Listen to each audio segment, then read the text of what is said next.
Welcome to the Cheating Wife Stories channel. Looking back, it's strange how the quiet moments often hold the loudest warnings. I can vividly recall the way Melissa used to hum while washing dishes, or the subtle bounce in her step when she was excited about something. Those little things brought me peace, but over the past few years, they had all but disappeared. The shift didn't happen overnight. It was gradual, like a slow leak in a tire you don't notice until it's flat, leaving you stranded. I've always been a man who tries to fix things. Broken engines, leaky faucets, strained relationships, you name it. I've taken a crack at mending it. But no amount of effort seemed to bring Melissa and me back to where we once were. The woman I had spent decades building a life with, the fiery redhead who could make me laugh or cry in equal measure, was slipping further and further away, and I was starting to wonder if I had any tools left to stop it. Over the past month, my wife Melissa had grown distant, her moods erratic, and our connection strained. The past 3 months had been particularly challenging, but this last one was the worst. Melissa, fiery as ever, carried her Irish temperament like a badge of honor, which often meant heated arguments and prolonged silence. We'd been together since high school, dating at 18 and married for 22 of our 26 years as a couple. Despite her sharp edges, I'd always loved her, her red hair, freckled skin, and the passion she brought to our life. But lately, things were different. This morning was a surprise. After weeks of tension, she woke me with gentle caresses, a stark contrast to her recent behavior. Last night's argument was still fresh in my mind. She'd come home late, demanding intimacy with a bluntness that sparked another fight. Afterwards, she retreated to a long shower, leaving me to stew in frustration. These episodes weren't new, but the prolonged nature of her moods was wearing me down. Normally, I knew how to navigate her temper, but this time felt different. We hadn't always been like this. Early in our marriage, our passion for each other was insatiable. Back then, I worked as a mechanic, and she had a job at Martech. We didn't have much, but we had each other. Before work, after work, and even sneaking moments when we could. Life was simpler then, filled with love and desire. But as the years passed, life shifted. 8 years ago, I transitioned from a mechanic to managing a Carco franchise, an opportunity that promised to set us up financially. It wasn't an easy decision, and Melissa had been furious when I accepted the job without consulting her. Still, I saw it as a chance to provide for our family and be more present for our kids, who were immersed in sports. The job brought changes, a flexible schedule but longer hours, with evenings and weekends often consumed by work. Melissa struggled with the stagnant salary, and my reassurances to trust me didn't ease her concerns. Over time, her frustrations grew, and so did the distance between us. 2 years ago, I began noticing a change in her. She became more irritable, her temper sharper, and her words sometimes cutting. Attempts to address it led to fleeting improvements, but the underlying tension always returned. Meanwhile, the business was thriving. We'd expanded to 4 locations, and I was proud of what I built. But success came with sacrifices. Our relationship suffered, and home became a place of tension rather than comfort. Melissa, now managing an insurance office, seemed overwhelmed by the stress of her role. When I asked her what had changed, she'd either shut down or lash out, leaving me with more questions than answers. This morning's unexpected intimacy stirred something in me. As I showered, her words from earlier, "I like how you do it," lingered in my mind. We'd said it countless times before, but today it felt different, almost hollow. I couldn't shake the unease, even as I tried to focus on the moment of connection we'd shared. Our lives had become so tangled in responsibilities and unresolved tension that even small gestures felt laden with complexity.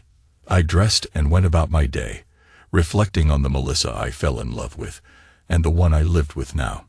Beneath it all, I knew we both carried the weight of our choices and the years that had shaped us. The morning's fleeting connection was a reminder of what we once had, but the doubt in my heart wouldn't let me ignore the cracks that had formed between us. Over the weekend and into the following week, life settled into what had become an unsettling new normal. Melissa's irritable mood persisted, her temper sharper than ever. By Friday evening, the cycle repeated itself. She came home late, demanding intimacy in the same commanding tone as the week before. Only this time, her insistence was even stronger.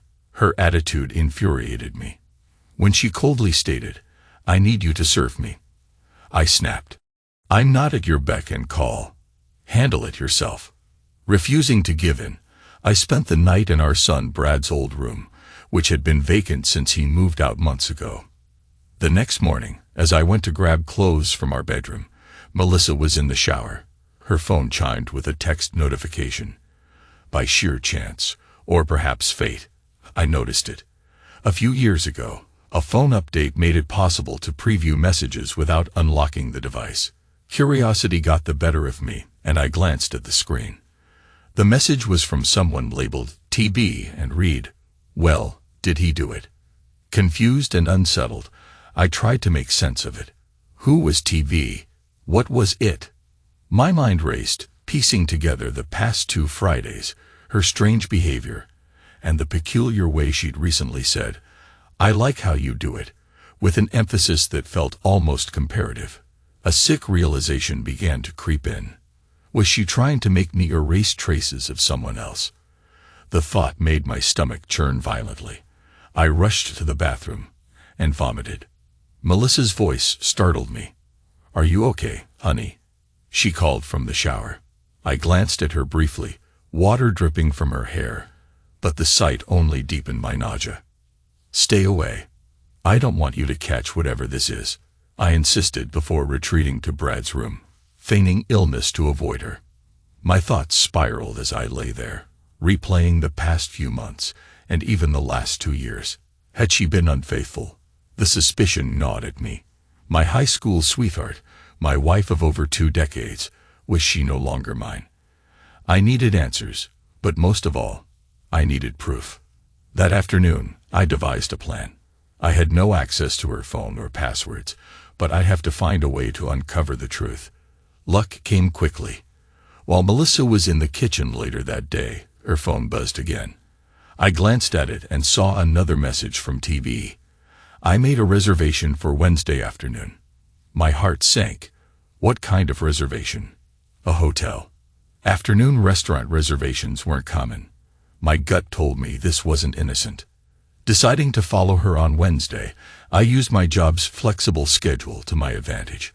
Over the next few days, I avoided Melissa as much as possible. Pretending to be sick made it easier to keep my distance, though sharing a bed with her on Monday and Tuesday felt unbearable. How quickly love could turn to resentment, I thought bitterly. On Wednesday, I left work during lunch and drove to her office, parking on a side street with a clear view of the building's lot. My stomach twisted with anxiety as I waited, hours passing with no sign of her leaving. I began to second-guess myself. Was I being paranoid? Had I misread the situation? At 2:30, her boss walked out alone and drove off, intensifying my doubts. But just when I was ready to give up, Melissa stepped out. My heart pounded. Every instinct told me this wasn't innocent, and I was determined to find out the truth. It all came to a head that afternoon. Was Melissa's meeting with her boss innocent, or was my suspicion right? I stayed back, watching as she left work and drove straight to a motel, a roadside motel where the rooms faced the parking lot. I parked out of sight and observed her pull up next to another car, her boss's. She lingered a moment, and when she got out, I noticed she wasn't wearing a bra anymore. She walked to one of the rooms, and as she reached the door, it opened. Her boss, Tony, stood there in his underwear, welcoming her inside. I took photos on my phone until the door shut. Everything I feared was true. Betrayal, disrespect. Fury burned inside me as I drove home, formulating my response. Our house, on the outskirts of the city, was my refuge. The detached 2-car garage I turned into a workshop was more than just a workspace. It was my sanctuary, complete with a lift for cars, tools for repairs, and a small room upstairs I called the doghouse, where I'd sleep when arguments with Melissa boiled over. It was to this space I retreated, moving my belongings from the house. I wasn't staying under the same roof as her anymore. When Melissa came home that evening, she was all charm, trying to lure me into the bedroom again. She had no idea I'd seen everything. I played along, waiting for the right moment. As she undressed and prepared herself, I stretched out on the bed, trying not to show my disgust. Images of the motel replayed in my mind. She climbed onto the bed, her touch cold to me now. After a few moments, she cooed, "Serve me, baby," just as I expected. Her eyes were closed, but mine weren't. I stood, opened a drawer, and pulled out protection. "What are you doing?" she asked, startled. "Taking precautions," I replied calmly. "I don't know where you've been." Her face turned red with rage, and she exploded, hurling insults at me, her voice full of venom. "You're nothing. A pathetic auto parts manager who hasn't even asked for a raise in years." I dressed quietly as she ranted, her words confirming what I already knew. She didn't respect me. Everything I had done, all my sacrifices for her and for our family, meant nothing. Once I was dressed, I left without another word, retreating to the doghouse. Minutes later, she was in the garage, screaming for me to come out. I ignored her, locking the door and moving furniture in front of it. That's when I smelled gasoline. I peered out and saw flames spreading through the garage. Melissa had lit it on fire. Panicked, I unlocked the door and climbed out a second-story window onto the roof. She was standing in the yard, watching the blaze with a twisted smile. I jumped down, twisting my ankle on the gravel, and crawled away as she ran toward me, fists flying. I tried to shield myself from her blows when the police arrived. One officer called for the fire department while the other restrained Melissa, who screamed, "Burn in hell, you jerk. Your precious doghouse is gone." The officers separated us, taking statements. Melissa was arrested for domestic violence, arson, and potentially attempted murder. I later secured a restraining order, barring her from coming within 150 yards of me, our home, or my workplace. She remained in jail awaiting arraignment, and I began piecing my life back together. That evening, I explained everything to our children. Jenna, our youngest, wasn't surprised. She'd seen her mother's temper for years and offered me a comforting hug. Brad, older and more reserved, was furious but said little. I reassured them both, apologizing for the chaos. Despite everything, my priority was clear: my kids. They were the reason I'd worked so hard to provide a stable life, and they were the reason I would move forward from this nightmare. Irish luck may have set this chain of events in motion, but it also gave me the strength to end it. The following Monday, I met with another attorney at the firm and initiated the divorce process. When I returned home, a police car was parked in the driveway. Melissa had been allowed to retrieve some personal belongings under police supervision. She had evidently posted bail, likely with her lover's assistance. I read the order aloud to her before turning and walking away. That weekend was quiet. I began clearing the remains of my garage, salvaging what I could. Most of my tools survived, but the diagnostic equipment was destroyed. When I contacted my insurance agent, he explained that the claim might face complications since Melissa shared ownership of the garage. Resolving that would be a future battle. As I worked, I reflected on our relationship.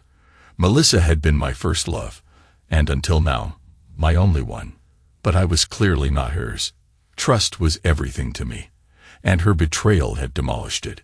This wasn't an option. I held grudges, and this level of disrespect was unforgivable. Still, I needed answers. Was Tony the first? What led to this? Did her behavior stem from my shortcomings, or had Tony fed her a narrative that diminished me in her eyes?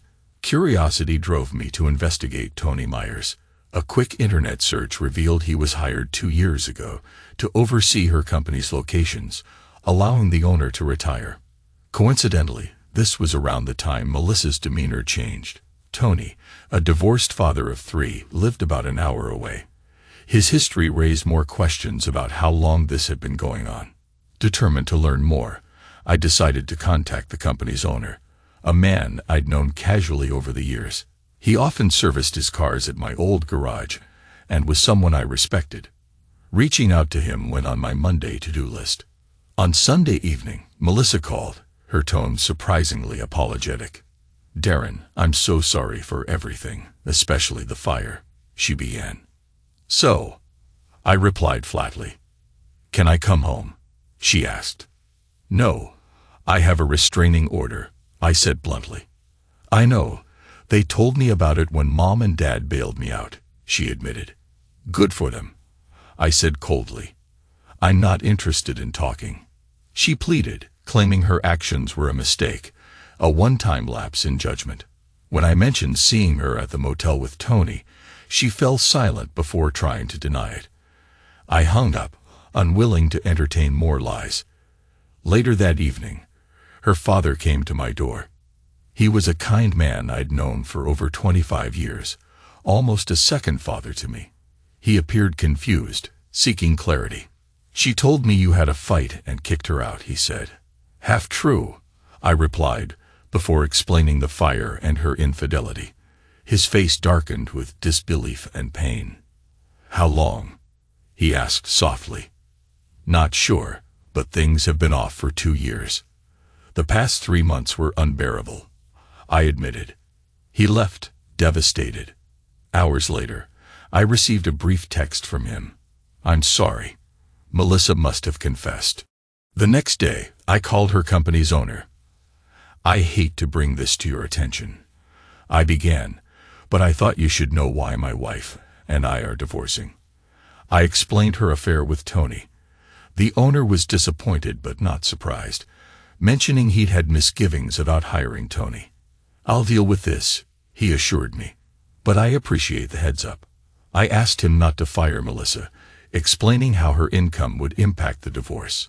He agreed, valuing her professional contributions. By Friday, Tony's bad week hit its peak. His car broke down, had to be towed, and delayed his arrival at work. When he finally showed up, the company owner was waiting to fire him for inappropriate conduct.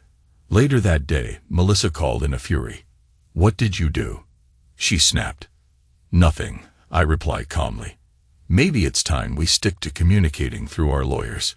Ignoring her follow-up calls, I shifted my focus. Using information about Tony from my research, I contacted his ex-wife, Vicky. She was more than willing to assist in my plans, sharing her own grievances against him. That weekend, I made a dinner reservation at a family-favorite restaurant and invited Brad and Jenna to join me. My intent was clear. Melissa and Tony needed to see the strength of the family they tried to undermine. Revenge wasn't just about payback, it was about reclaiming control over the life they'd disrupted. Months after filing for divorce, everything began to fall into place.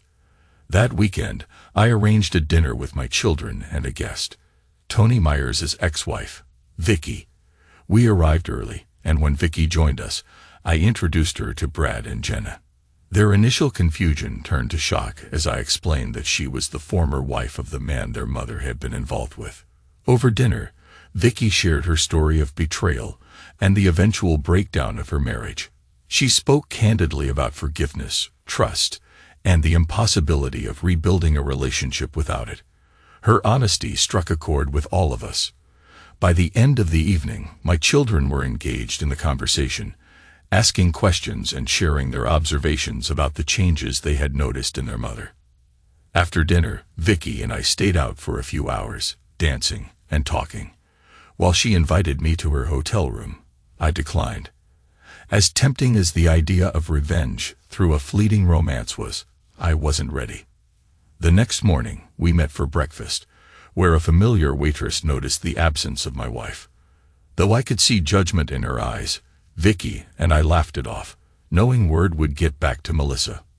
Unsurprisingly, Melissa called days later, furious about the dinner and breakfast with Vicky. Her anger only deepened when I reminded her that she'd forfeited the right to question me the moment she betrayed our marriage. Shortly after, I learned from my attorney that Melissa had finally signed the divorce papers, likely after consulting her father. Our first interaction post-split was at Jenna's graduation. Though we avoided each other during the ceremony, Melissa found a moment to confront me later, questioning my relationship with Vicky. Her snide comments were met with calm deflection, but I noticed how worn she looked. Older, thinner, and clearly burdened by the fallout of her actions. She admitted Tony had moved out of state after losing his job and struggled to find work, leaving her behind. Despite her insistence that she never loved him, I couldn't overlook the damage she'd caused. My parting words to her were blunt. "You didn't love me enough either." Her tearful reaction drew sympathy from her mother, but I walked away, unwilling to engage further. The divorce process unfolded with minimal financial complications. Melissa and I sold the house, split a modest sum, and avoided alimony since our incomes were comparable. Our children, thankfully, remained my priority. Jenna's college tuition was covered through a second mortgage, and Brad used his share to open his own auto repair shop. His ambition mirrored mine, and I felt immense pride watching him carve out his path. Melissa, meanwhile, faced consequences for her actions. Pleading guilty to arson, she received a suspended sentence and was required to attend anger management classes and therapy. Over time, these seemed to help, though the distance between us remained unbridgeable. After the divorce was finalized, Melissa reached out, asking to meet and talk. Her request was unexpected, but I agreed. She suggested our old favorite restaurant, a place that once symbolized happier times. For the first time in a long while, I wondered if closure might be within reach. I arrived early and noticed Melissa already seated, looking nervous but more composed than I'd seen her in months. We exchanged polite greetings, ordered our meals, and made small talk. It wasn't until the plates were nearly empty that she broke the silence with an apology. Her voice was low, her eyes fixed on her plate, as she admitted she'd lost sight of the sacrifices I made for our family. Therapy and anger management, she said, had helped her recognize the destructive path she'd taken. Her remorse seemed genuine. While I appreciated her acknowledgement, I knew there was no repairing what was broken. We parted with a hug, and as I left, she made a suggestive remark that hinted at rekindling intimacy. I brushed it off, knowing that chapter of my life was firmly closed. On the drive home, I called Vicky. We'd grown close over the months, bonding over shared frustrations and similar wounds. When I asked if she was free, she admitted she'd had a brief fling since her divorce, someone who'd moved on. Her candidness and warmth were refreshing, and we arranged to meet at her place. Dinner was relaxed, and with her children away for the week, our connection deepened as the night progressed. Still, I declined her invitation for anything more, explaining I wasn't ready. We parted on good terms, understanding each other's boundaries. Later, I texted Melissa, leaving a vague message to ensure she knew I wasn't completely out of reach. Her quick response, less than 3 minutes later, confirmed how much she still wanted control, even though she realized she'd lost it. That night, I reflected on how far I'd come. Vicky had helped me reclaim a sense of worth, but I knew my journey wasn't about revenge or new connections. It was about finding peace and rediscovering myself after years of betrayal and chaos. One quiet evening, I found myself at Finnegan's, seeking solace in the comfort of routine. Life had been chaotic, and familiar surroundings helped me focus. While nursing a beer at a small table, I heard a familiar laugh. Melissa's. She entered with coworkers, their chatter filling the room. She froze momentarily upon spotting me, but quickly composed herself, directing her friends to a table on the opposite side of the pub. Despite their efforts, they had to pass my table to reach the restroom. Sure enough, after a few minutes, 2 women from her group walked by. One stopped at my table. "You're Melissa's ex, aren't you?" she asked, eyes sparkling with curiosity. I nodded, unsure what to expect. Her tone was friendly, almost flirtatious. As they returned from the restroom, both paused to chat, their banter playful. I couldn't help but flirt back, knowing Melissa was watching. It felt petty, but the chance to unsettle her was too tempting. As one of the women turned to leave, she shook my hand, slipping me her business card with her phone number scribbled on the back. Her name was Jennifer. I discreetly pocketed the card, glancing toward their table. Melissa's eyes were locked on me, sadness and simmering anger mixing on her face. Reflecting on our relationship, I couldn't deny I had loved her deeply. Part of me still did. But living with her was like residing at the base of an active volcano, always on edge, waiting for the next eruption. It wasn't until her betrayal that I finally saw the cracks in our foundation. My thoughts turned to the business card in my pocket. Maybe I'd call Jennifer, maybe I wouldn't. Revenge was a lingering temptation, but I wondered how much longer I'd let it dictate my actions. For now, it was enough to know I was free. Free to choose, rebuild, and move on one small step at a time. Was I in a better place now? Maybe. Ignorance might not be bliss, but distractions helped.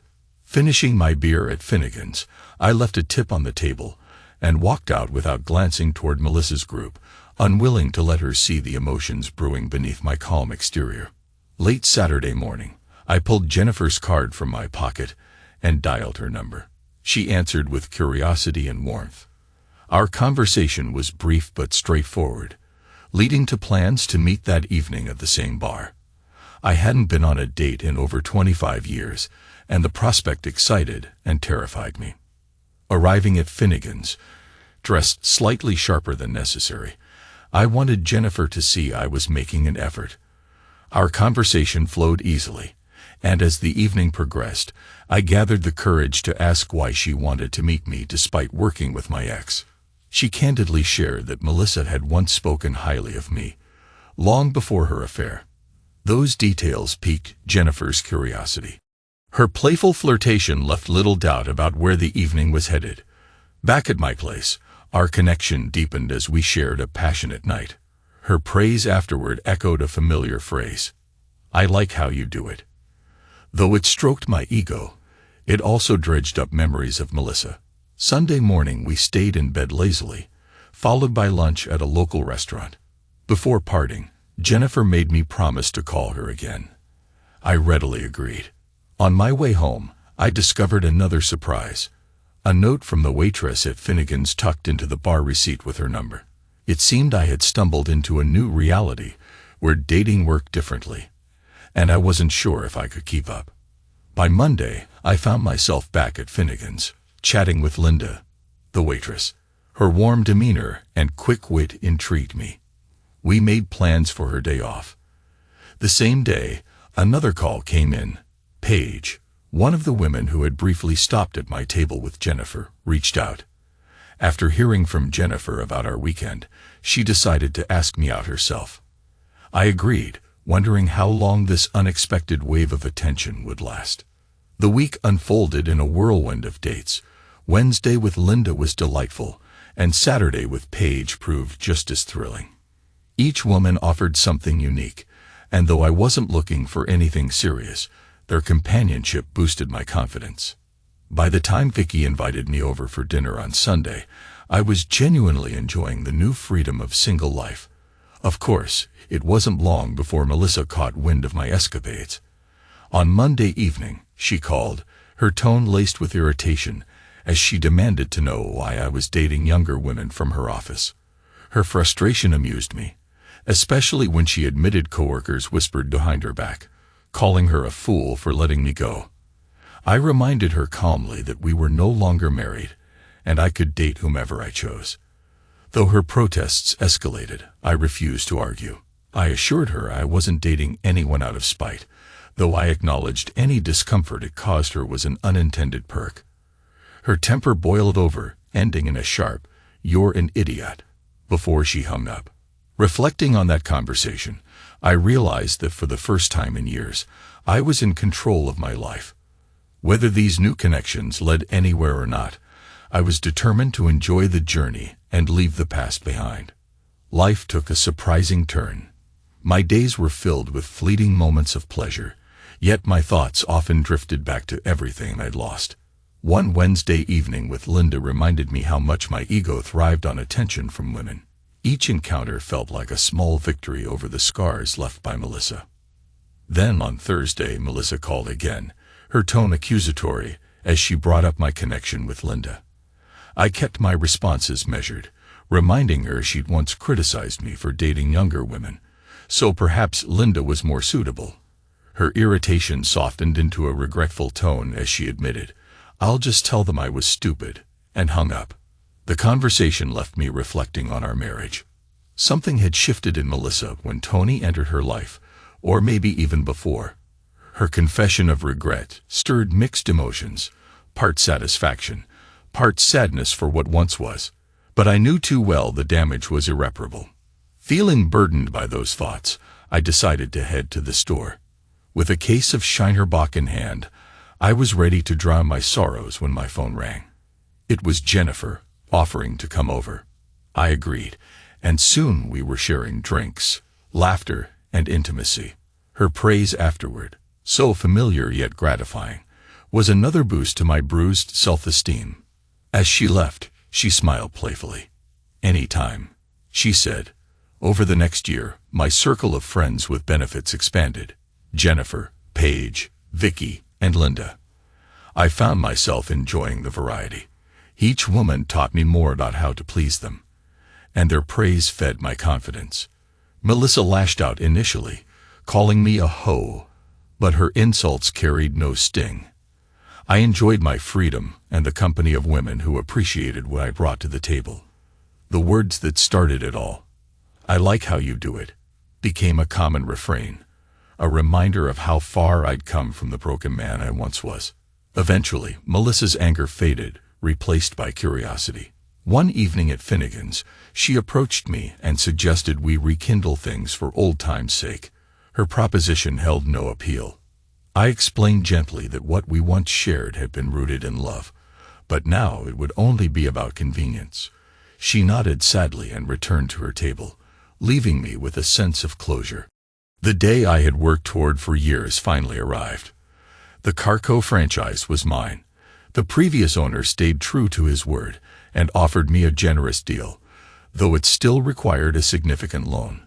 The business was thriving, and I had no doubts about its future. Ironically, I had built this with Melissa in mind, imagining financial security for us both in our later years. Now, it would only be for me. To mark the occasion, I decided to invite Melissa to dinner. I arranged for a car to pick her up and reserved a table at the best restaurant in the city. When she arrived, she looked stunning in a black dress that perfectly highlighted her red hair and green eyes. For a brief moment, I remembered why I had fallen in love with her all those years ago. As she approached, I stood and greeted her warmly, complimenting her appearance. She returned the gesture, curious about the evening's significance. I told her it was a celebration, but kept her guessing as we sat down. The night felt like a balancing act between the past and the present, a chance to honor what had been while embracing what was to come. The conversation started lighthearted, but by the time the main course arrived, it turned serious. Melissa finally asked, "I can't take it anymore. What are we celebrating?" I smiled knowingly. I was wondering how long it would take for you to ask. After our wedding, I reminded her I had worked as a mechanic, a job that seemed to satisfy her at the time. Melissa admitted she'd been content, but also frustrated in her own job, especially as our kids became more active in sports. Her rigid schedule at the time had limited her ability to participate in their activities. That's why I thought the Carco job, with its flexible hours, would be a positive change, I explained. She sighed, recalling her reaction. "I remember exploding at you when you first brought it up, and I told you it would pay off in the long run," I continued calmly. "I took that job for us, for our kids, for their dreams, and for a better future." Melissa looked down, sadness evident. "And I destroyed it," she whispered. "That's not why I asked you here tonight," I replied. "This isn't about rehashing the past." Her hopeful expression urged me to go on. "Today, I signed the papers to purchase the Carco franchise.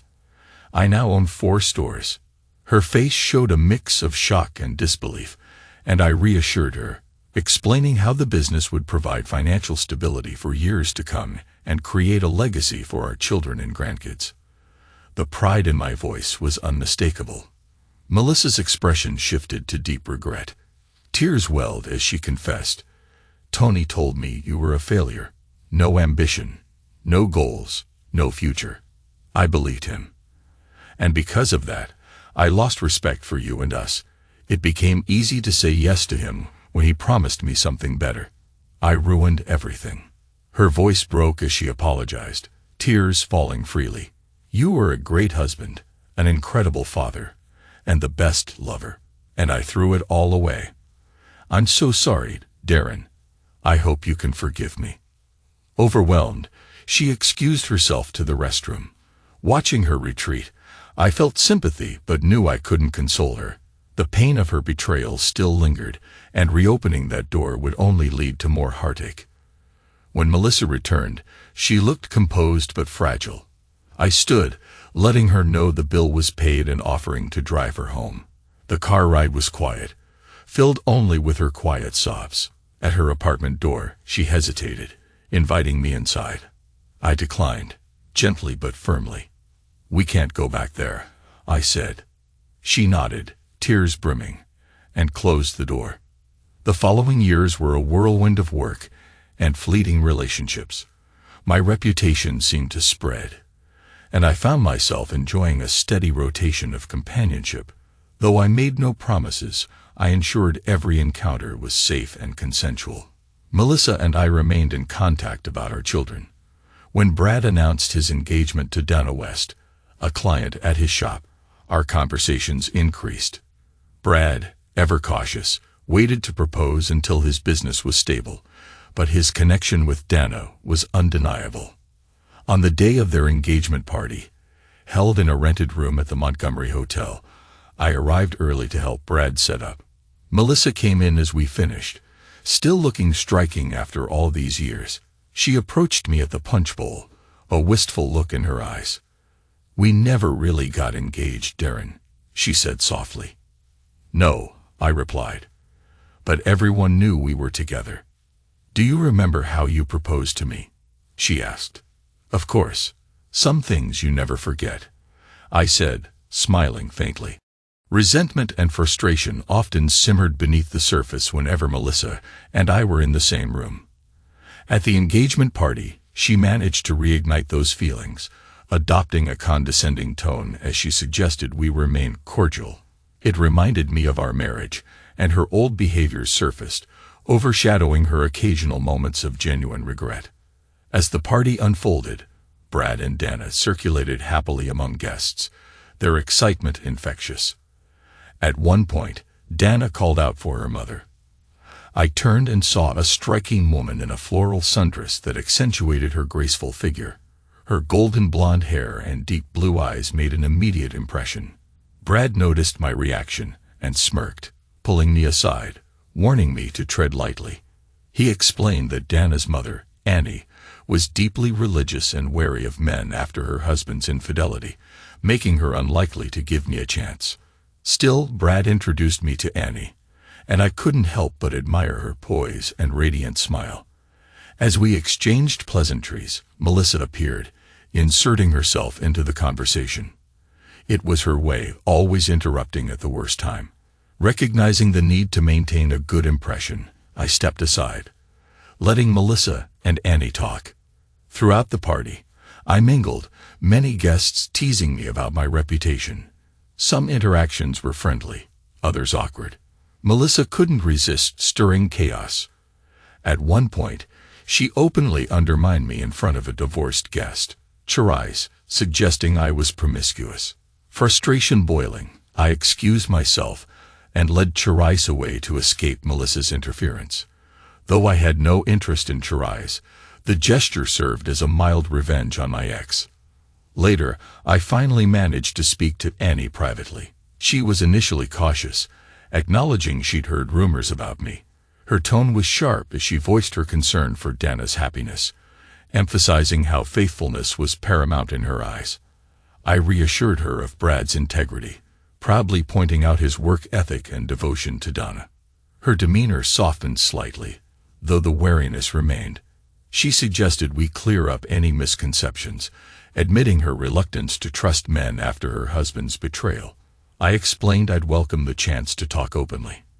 After some hesitation, she agreed, proposing we meet the following day after her church service at a local country kitchen near her home, a neutral setting that would require effort on my part. Although the engagement party had tension, meeting Annie brought a glimmer of hope for something real. Her guarded nature intrigued me, and I looked forward to peeling back the layers of her carefully guarded heart. Annie had given me the church details, including service time and location, and I agreed to meet her there. For the rest of the party, our eyes met occasionally across the room. I suspected I intrigued her, even if she wasn't sure she wanted to explore it. The following morning, I woke early and drove an hour to Annie's church, arriving well before the service. The sanctuary was unlike the Catholic churches I was used to. Gone were the ornate stained glass and solemn altars. Instead, there was a simple platform with a cross. Congregants arrived in casual attire, carrying coffee, making me feel overdressed in my suit. But I was determined to see this through. As the service began, I wondered if Annie might not show. Then I spotted her singing with the worship team. Her voice was strong, commanding the room, and our eyes finally met during the third song. She smiled warmly. After the music ended, she joined me in the pew, her presence comforting yet disarming. I confessed I felt overdressed, and she suggested I remove my jacket. Following her advice helped me relax. The service, though foreign, was relaxed and engaging. Annie introduced me to the pastor afterward, as well as several church members, referring to me as her future in-law. Her hospitality surprised me, given her earlier skepticism. At Country Kitchen, the conversation began lighthearted but shifted after we finished our meal. Annie's tone turned direct. She confronted me about my reputation, accusing me of being a womanizer who pursued women only to abandon them. Rather than argue, I calmly explained that by her definition, I wasn't a womanizer. I hadn't sought out women.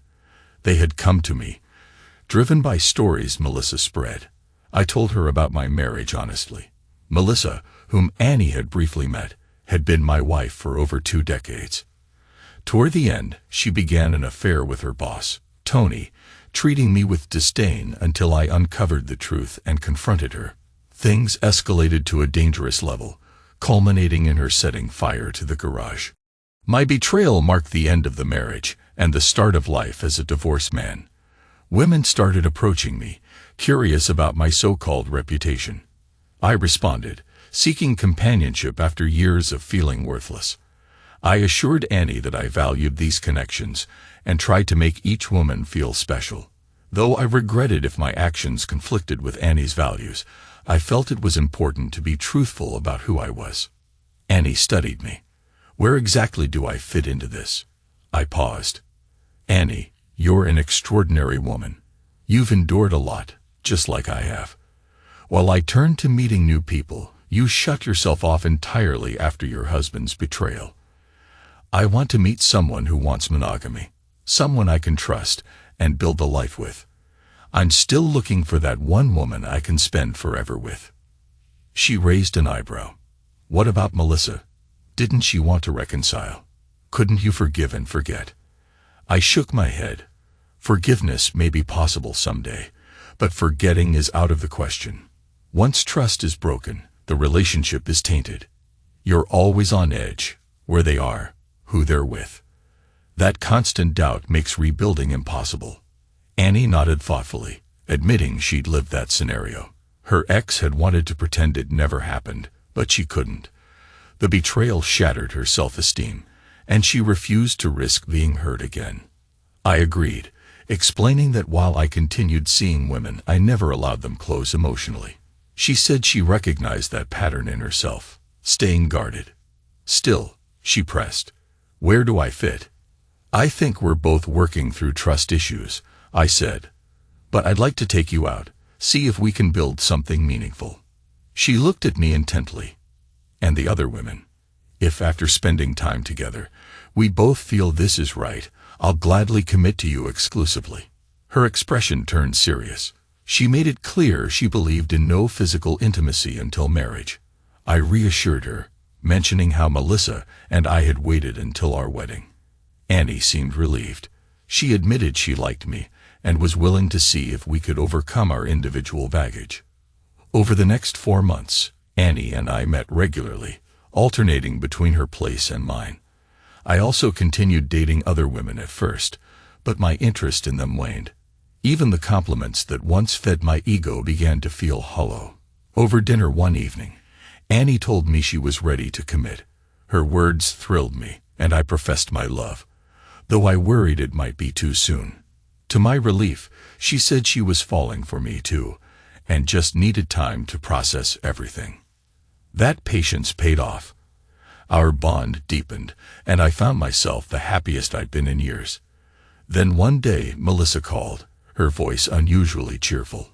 She suggested we meet for dinner. She'd cooked my favorite meal, roast beef with vegetables.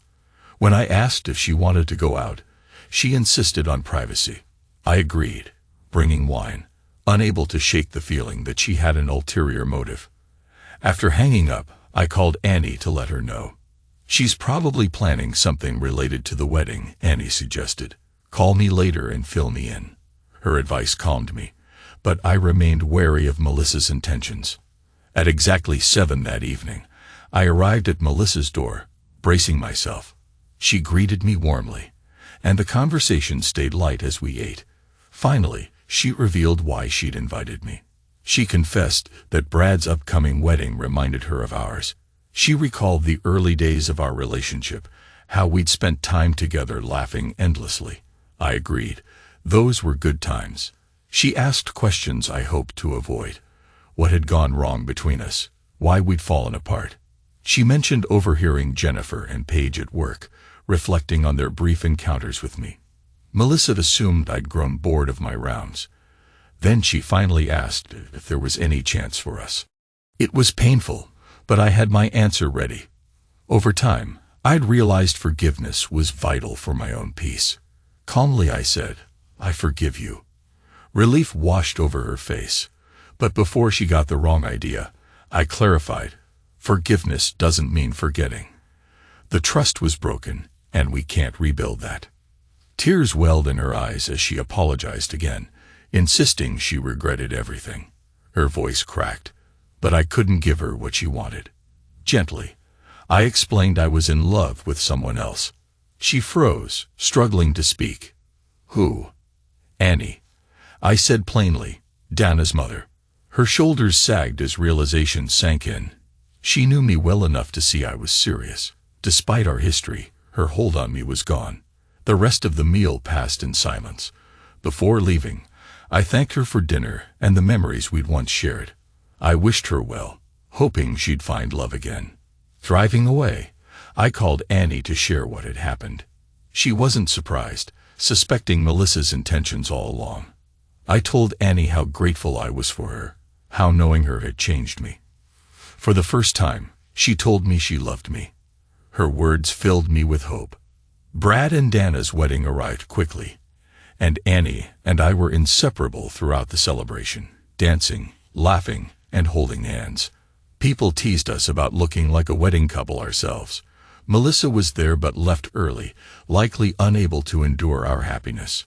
3 months later, Annie and I did become a wedding couple. It was a small, intimate ceremony at her church, filled with family and friends. Melissa didn't attend, citing a scheduling conflict, though I suspected she simply couldn't face it. Years later, she found someone new, and I genuinely hoped it worked out. As for Annie and me, our bond only grew stronger. On our wedding night, as we lay together, she whispered the familiar phrase, "I like how you do it." This time, the emphasis was on like, a simple testament to the love and trust we had built together. Life had come full circle. Standing on the porch of the home Annie and I built, I marveled at the quiet peace that defined my days. The chaos and heartache of the past were gone, replaced by the warmth of lasting love and a future filled with promise.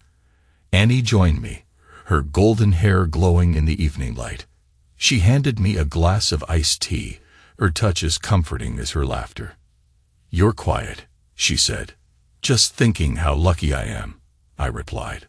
Her hand found mine, and in that moment, words weren't necessary. The years had taught us that true strength came from enduring life's storms together. Each misstep and heartbreak led me here, to her, and to a love founded on trust and understanding. As the sun dipped below the horizon, I felt gratitude for the journey that had brought me to this point.